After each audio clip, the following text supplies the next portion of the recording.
This is Weirdly Enough, your regular podcast for strange stories and amazing facts, delivered straight to your favorite podcast directory and at weirdlyenough.com. Now, here are your hosts, Andy and Len. Yes, that's right. Welcome back to another thrilling installment of the Andy and Len Show podcast. Coming to you, not live, but direct from Belfast in Northern Ireland, right around the world on your favourite podcast directories. We've got a couple of topics today. The second one is the Boltzmann brain, but the first one is over to Len for a bit of an introduction on it. What is it? Oh, this is the Woolwich foot tunnel anomaly. The Woolwich foot tunnel anomaly. What's all that about then? Well, apart from that being a word I don't think I can actually pronounce. What, anomaly? Yeah, it's one of those words. Like a sea anemone? Yeah. But, yes, well, at the risk of kind of rambling, I've always had a fascination for subterranean stuff.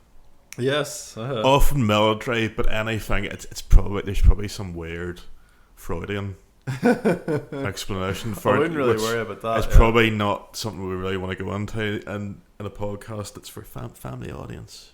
Yeah. But I've always had a fascination for underground stuff. Now, I came across a really interesting website. It's called Portals of London. Right. Portalsoflondon.com. One of my chums told me about it. Yeah. And what it basically is it's this idea that in London there's portals to other worlds. Right.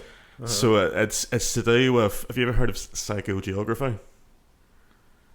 Yeah, no. What's psychogeography? Psychogeography, it's very all kind of arty and intellectual, but it's basically this idea that Will Self and all would be into this sort of stuff. It's this idea that, you know, there's almost like a psychic imprint or landscape in cities. Yeah. You know, it's all very complicated. Okay. We'll not get into it. But no. Portals of London. And the idea is that people are wandering around London and accidentally walking into hell. Yeah. Or, you know, walking, again, time slips, walking into the nighttime sanctuary and, you know, coming across little kingdoms of elves and stuff like that. It's all a bit weird. Right. You know? Okay. I think maybe people have been possibly smoking the old wacky backy, I don't know. Like we wouldn't be recommending that. The old jazz cigarettes. But, yeah. No, it's very interesting. Now, some people think it could just be a guy doing a bit of an art project. Yeah. It's kind of almost like creative writing. Right, okay. Or some people think it's real. Yeah. Anyway, I don't know. But one guy that does think it's real is, have you ever heard of a guy called Ben the Porter? No.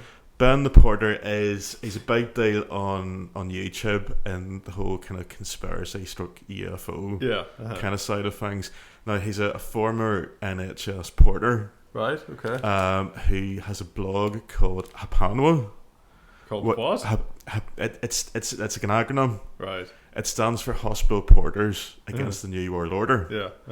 And he does all his weird kind of conspiracy, David Icke type stuff and UFOs and all that sort of stuff. But he did quite a good video. He put it up, I think it was September 2018. Right. He decided to investigate. You can look this up on YouTube if you want, like, you know.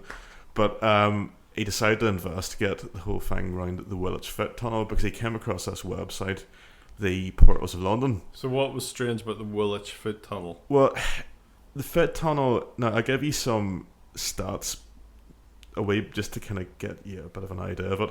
Now, it was opened up in October 1912, so it's been around a long time. Yeah. Now, it's 1,650 feet long, and the tunnel is 11 feet in diameter. Access to the tunnel is via winding stairs inside the vertical shafts. The northern shaft is 126 steps and 64 feet deep, and it goes from one end of the Thames to the other, 49 feet under the River Thames.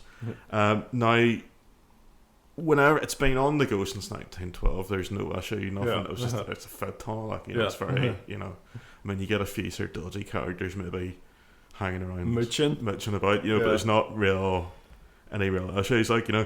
But it all went allegedly Pete-Tong in 2011 because there was repair jobs. It was closed off, and you know, these repairs were getting done.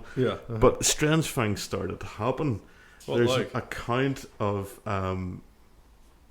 one of the guys that was working on the repair job in the tunnel. He put it on Portals of London, and I'll quote, he said, "I was one of the first ones to experience it. We were working from both ends, as it were, and had tents on both sides of the river. It was pretty basic. If you wanted something from the other side, you just had to walk it through the tunnel. The foreman was on the other side, and he radios me to ask me across to go and do something on the other end. So this guy walks through the tunnel, and he says it's slightly spooky because there's nobody else down there, because obviously there's work going on, and there's not like fit passengers there. So he goes to.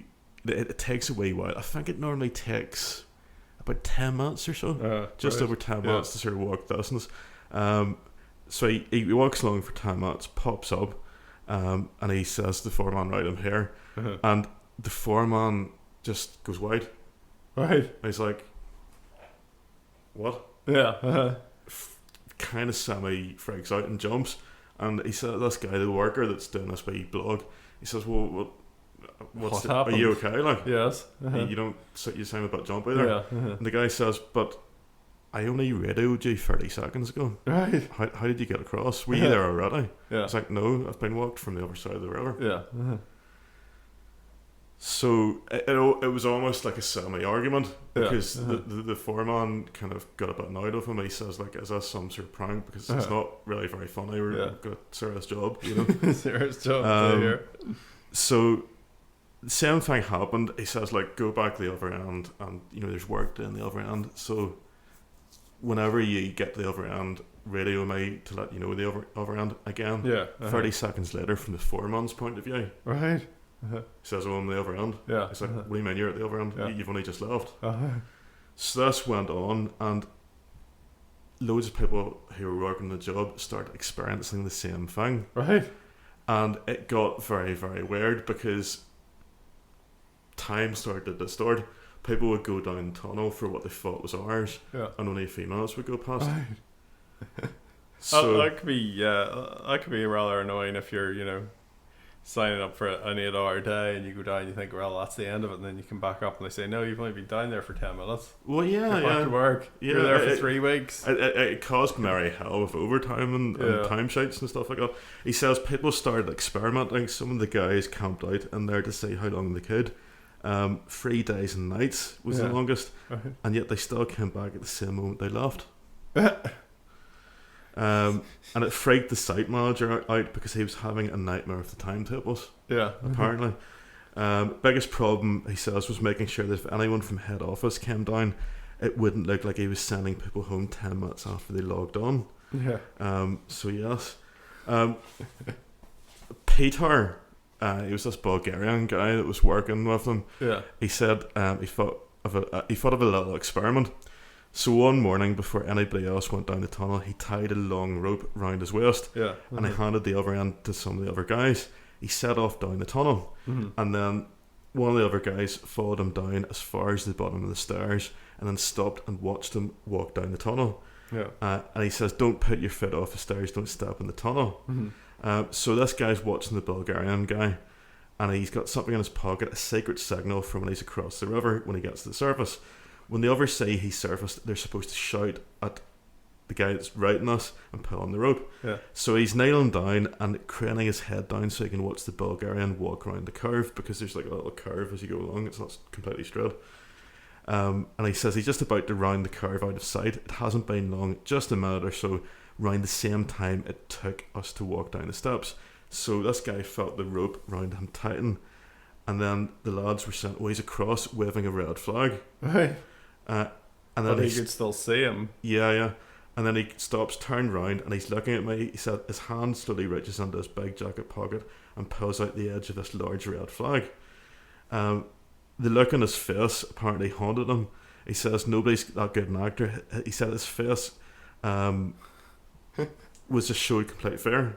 Yeah. And this guy was always a bit of a big Bulgarian Eastern European bloke. He was always joking, sort of big hard bloke, But he was showing complete fear. So yes, very freaky things like that were going on.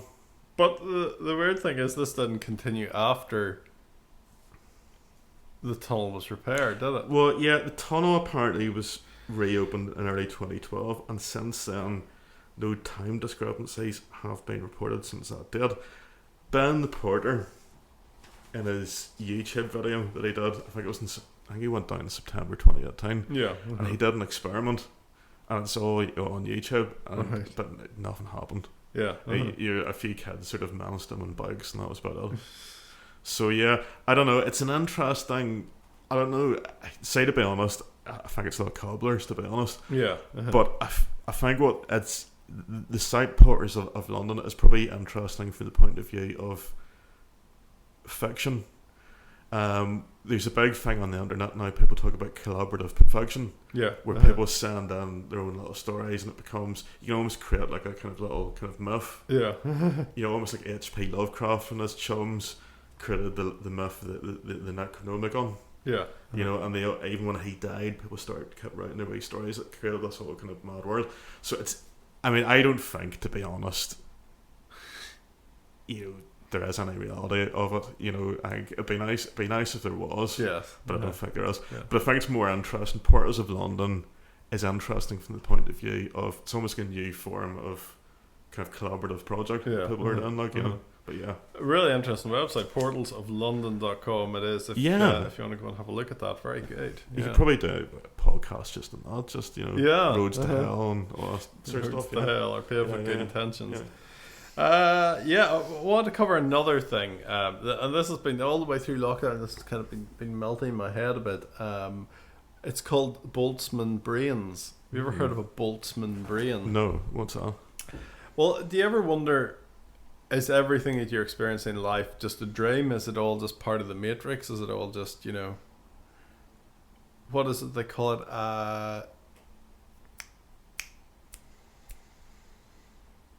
Simulation. Isn't it? We're going to do a podcast sometime on the simulation theory, aren't we? Yes, because it does tie in a little bit to it's a follow-on from the Mandela effect. Mandela effect we did last week. You can check that out if you want. weirdlyenough.com, our website for that. Yeah.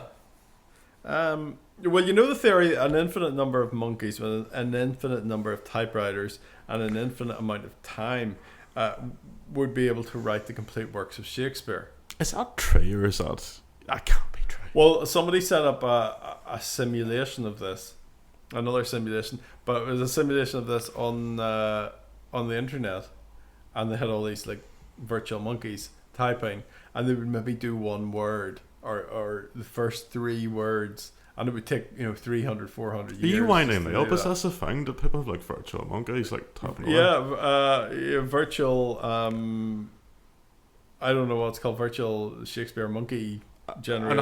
And how do they sort of? I mean, how does that even work? I mean, how do they get to the works of Shakespeare? Do they knock off a few airport novels sort of along the way, or well, they would Jeffrey Archers? They would do that certainly. It's called the infinite monkey theory, isn't it? Of course, the monkeys at the typewriters. And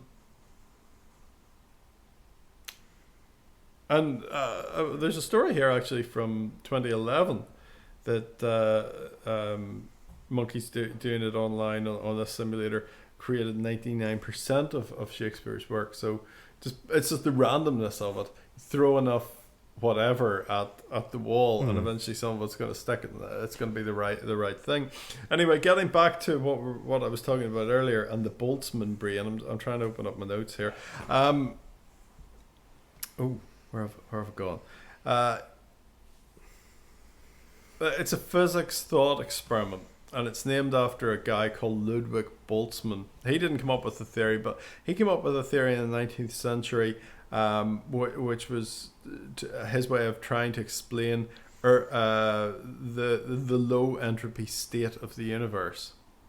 So don't worry about all that, because I don't know what it means. But anyway, the theory, the Boltzmann brain theory, is that over an extremely large amount of time, over an infinite amount of time, in an infinitely huge universe with an infinite number of particles and atoms floating about, by chance, those atoms will come together in just the right form in the middle of some void out in the universe to create a brain, a fully functioning brain with thoughts and pre-programmed experiences and a life in the brain. So it's really just a collection of chemical pulses and things, but the brain is sitting there imagining that it's going through this life, and it's living this life, and it's tasting and seeing and hearing and smelling and all those things. It might only happen for a fraction of a millisecond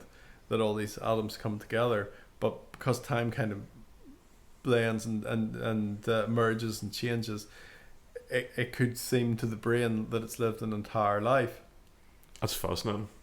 But the fascinating thing is that scientists, it used to be, kind of laughed at and thought of as this thought experiment, but scientists are starting to come together now and say, actually, the chance of life coming together on a planet and becoming human and becoming sentient is actually less likely than a Boltzmann brain being produced. It's more likely that a Boltzmann brain is existing out in space somewhere than life on this planet. That's like almost like in 2001 where you got the Star Child. That's kind of disembodied. Yes. Yeah, exactly. Do you know that in a weird kind of way? You know what that reminds me of? Have you ever seen the interview that it was what do you call it? He's like a Northern Irish breakfast TV presenter, kind of chubby guy. Him and Holmes. That's the one, yeah. Affable. Affable, yeah. But I wouldn't get on the wrong side of him. Why do you think he could turn nasty? I think so. Did you ever see him interviewing David Icke? Right? No. You should check it out on YouTube. It's hours long. Is it? Yeah. Hours he long. He was interviewed David Icke during a heat wave. Right. Sitting there in the studio sweating.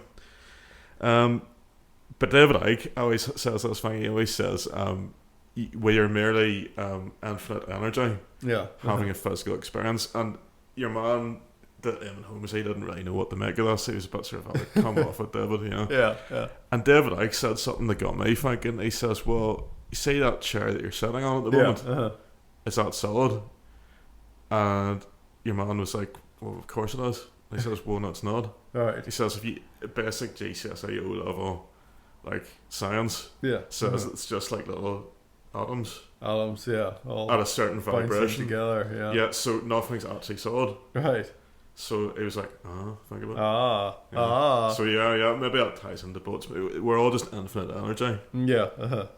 Coming together, They say it would take an incredibly long amount of time for the possibility of this to happen. And they're starting to talk about now universes being multidimensional and there being other universes and other dimensions out there. So, the theories that it could happen out in other dimensions and things.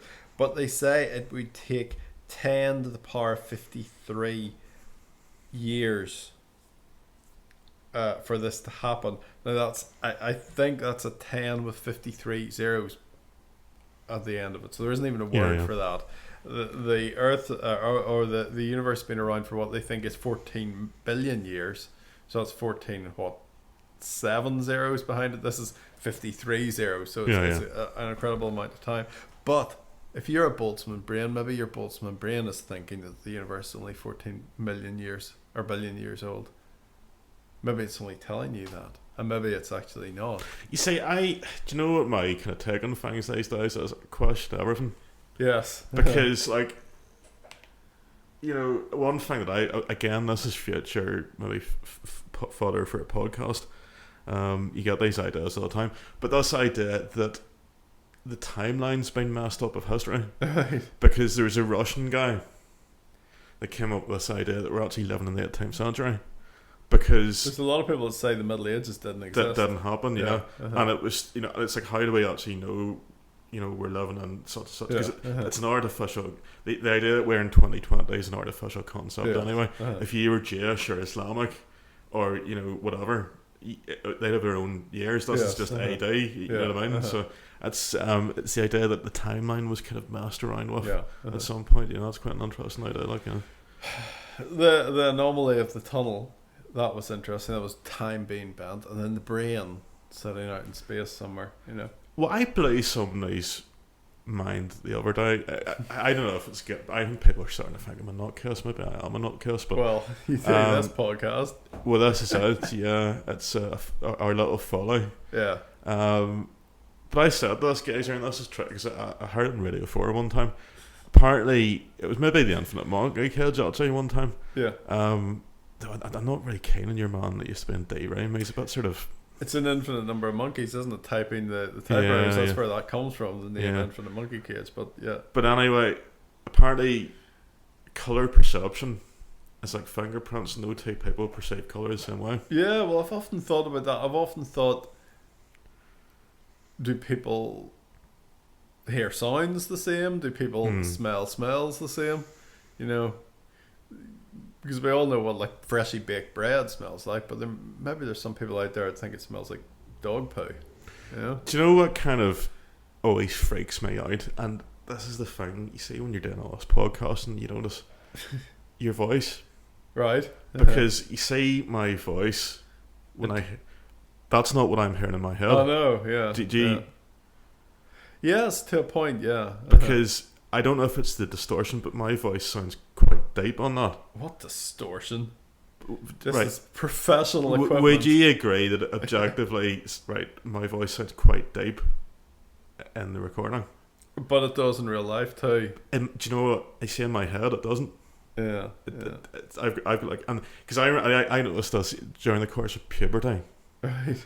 because people used to say, "Oh, you got a big deep voice," and I was like, well, "What do you mean?" Yeah. Because in my head it sounds. Trust me, I know I'm rambling, Yeah. but there is a point though. It's like, you know, in my head it sounds quite high, Yeah.